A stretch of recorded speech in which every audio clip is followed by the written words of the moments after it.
II was born in Owensboro, Kentucky on June 9, 1963, to Betty Sue and John Christopher Depp I.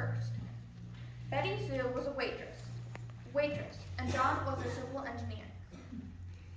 Johnny Depp dropped out of school at 15 and became part of a garage band called The Kids, where he met his first wife, Lori A. Allison, who was one of the band members' sisters.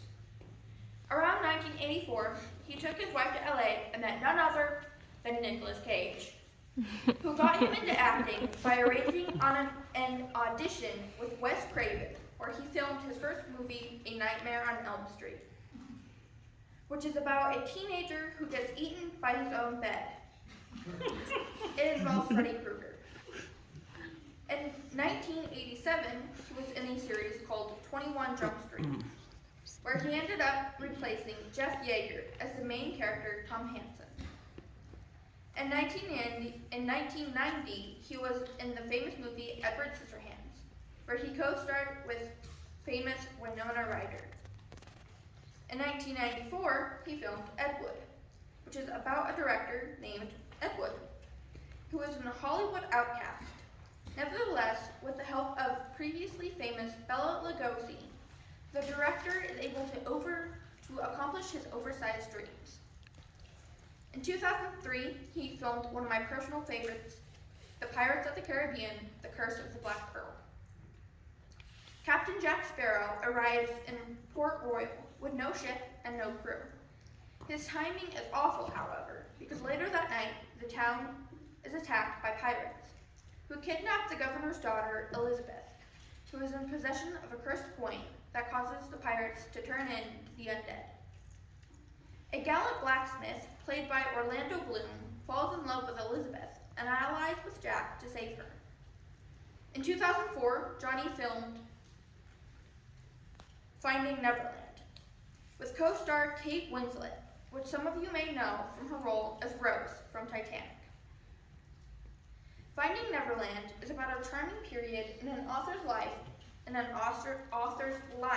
named J.M. Barrie, which reveals the real relationships and events that served as the basis for the author's most iconic book, Peter Pan. After Barrie develops a platonic relationship with Kate Winslet's character, Sylvia, and her 4 sons, he is inspired to write a play about a group of children who never want to grow up. The work proves a hit and winds up bringing Barrie and the kids closer in a way that he had never imagined. Johnny also filmed Charlie and the Chocolate Factory in 2004. You all know the story. Willy Wonka built a giant candy factory. You need a golden ticket to get in. You see dozens of Oompa Loompas. Kids die and fall down chutes. It's a lot of fun. In 2010, he filmed Alice in Wonderland with Helena Bonham Carter. You also know this one. A girl falls down a hole into a magical world. The end. And in 2012, my second favorite Johnny Depp movie was filmed. It's called Dark Shadows. In 18th century Maine, Barnabas Collin resides over Collinsport. A rich and powerful playboy, Barnabas seals his own doom when he breaks the heart of a witch named Angelique. Angelique turns Barnabas into a vampire and buries him alive for 2 centuries. Later, he escapes his tomb and finds 1972 Collinsport a very different place. His once grand estate has fallen to ruin, and dysfunctional remnants of his family have fared a little better. Now, let's talk about all Johnny Depp's ex-fiancées. We have Winona Ryder, Jennifer Grey, Kate Moss, and Sherilyn Fenn. He has 2 children from his previous flame, Vanessa Paradis, who is a French singer. His kids' names are Jack Depp and Lily Rose Depp. 9 very expensive things Johnny Depp owns are 1, a village in the south of France, an island, a Rolls-Royce Wraith, Hollywood Hills Mansion, a 2015 Land Rover, Somerset Mansion, a 1959 Corvette, 5 penthouses, and lastly, he owns a Kentucky ranch. Next, let's talk about his ex-wife, Amber Heard. Recently, she decided to claim that Johnny has been abusing her. when in reality, it's the other way around.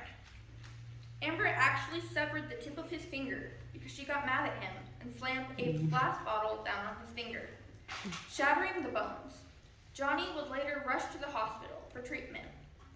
In Pirates 5, Johnny actually had to have the tip of his finger CG'd on. Now, the tip of his finger is metal. Ephesians 5:1-2 says, "Any form of abuse is unacceptable behavior and defies God's calling for Christians to relate to each other in love.